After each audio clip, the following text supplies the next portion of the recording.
Hey everybody, so this is a review for the mastery test for congruence and similarity.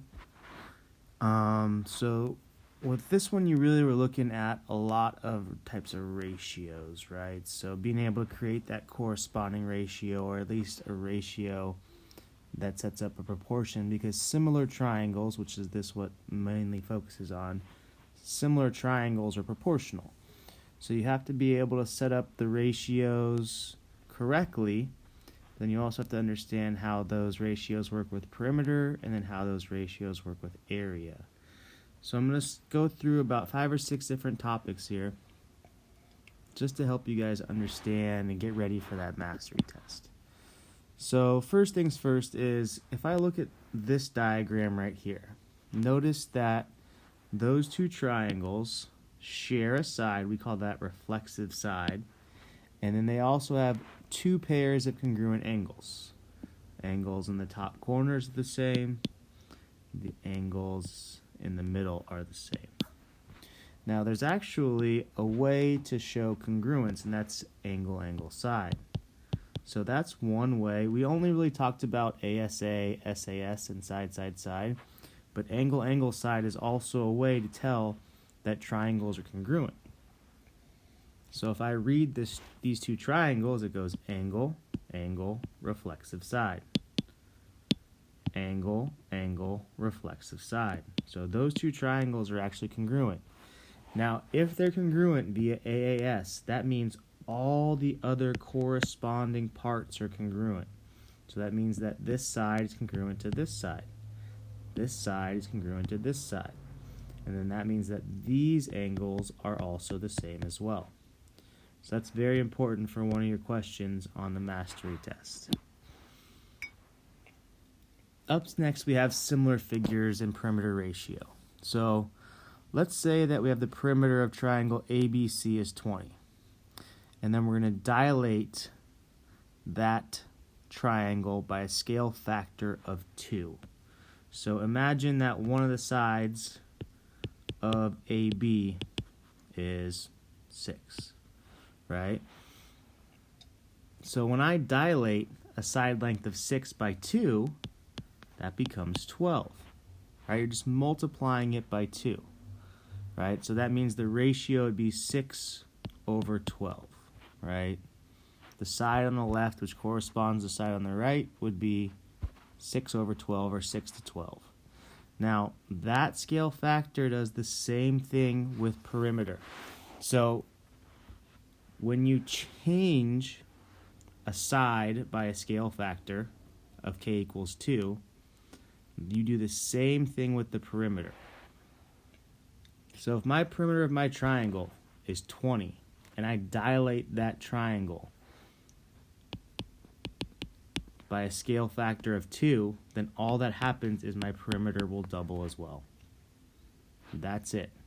Okay, so the ratio, or the scale factor for sides, is the same as for the perimeter. So if my perimeter was 20 and my scale factor was 1/2, then my next perimeter should be 10, because I'm dividing it by 2. If my perimeter is 30 and my scale factor is 3, then the perimeter of my next figure will be 90. So all you have to do is multiply your perimeter by your scale factor. Next, we have some shadow problems. Now, I'm not going to solve this problem. I'm just going to show you how to set it up. Now, the reason why we're creating similar triangles here is because imagine we have the sun up in the sky, right? Now, notice that each one of those figures, the tree and the flagpole, are perpendicular with the ground. So as that sun casts its rays down, it's coming down at a specific angle, right? And that angle is the same if the tree and the flagpole are near each other. So what ends up happening is we create these right triangles, and the sun's called the angle of depression. Those angles are the same. All right? Now, if two angles are the same, in two separate triangles, those triangles are similar. So that means that the tree's triangle that it makes with the shadow is similar to the triangle that's being made between the flagpole and its shadow. So that means that those are proportional. Now there's two ways you can set up this ratio. I always set them up of corresponding parts, meaning I'll do the height of the tree over the height of the flagpole, the shadow of the tree over the shadow of the flagpole. And then, because they're similar, those ratios are equal. Then you would cross multiply and solve for x. Now you could also do tree over tree shadow, flagpole over flagpole shadow.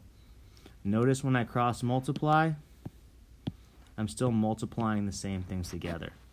20 times x, 40 times 15. So either way is correct. All right? But what you don't want to do is put stuff together that's not alike. So either do the same type of measurement or the same diagram, meaning heights of figures, shadows of figures. All tree, all flagpole. You don't want to mix. You don't want to put a ratio together of the height of the tree and the shadow of the flagpole. Like, that's not going to work. All right. I usually do it like this, where it's heights together and shadows together, but it really is up to you. Okay. So again, once you get that set up, all you gotta do is cross multiply to find that missing length. So next thing, if corresponding sides of triangles are equal, then what do we know?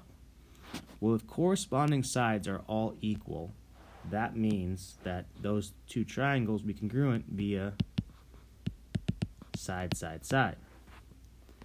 If they're congruent via side, side, side, then all corresponding parts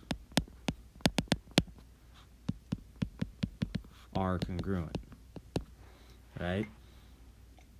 So if you know that two triangles are congruent in any way, if you know they're congruent, then all the corresponding pieces are congruent as well. Corresponding angles and corresponding sides, all right? Similar figure area ratios. Now this gets a little confusing, okay? In that we know that the scale factor ratio is equal to the perimeter ratio. So if your scale factor ratio is 1/2, then the perimeter ratio is 1/2. Okay? So for example, my scale factor ratio is 1 to 2. I know the perimeter of one triangle is 10. Then I would do 1/2 equals 10 over x to find my perimeter of my bigger triangle. Now with area, it's not the same.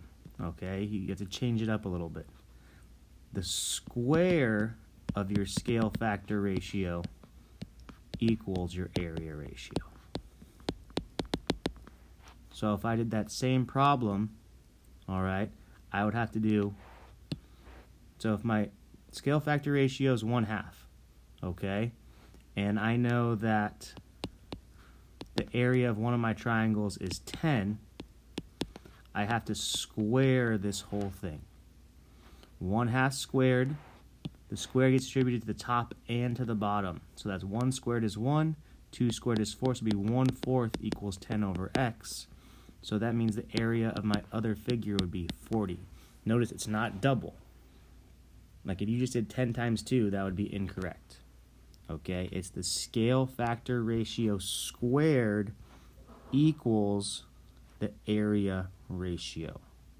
So remember that. There's a few questions on that. Okay. Next, you have some solving similar triangle problems. All right. Very similar to this right here. So they're not going to be shadow diagrams, but they are still talking about similar triangles. So the same concepts still apply. Make your corresponding ratios. Stay consistent. So it should be a fraction equaling a fraction. There should be a variable in there. Cross multiply, solve for your variable. Okay. Again, the way I did the problem up above, directly carries over how to do similar triangle problems where you're solving for a missing length. And that should do it, guys, okay? That should help you get ready for this mastery test. Let me know if you have any questions before you start, or if after you take it you're not sure about a certain question. We can look at it together and you can start it over, okay?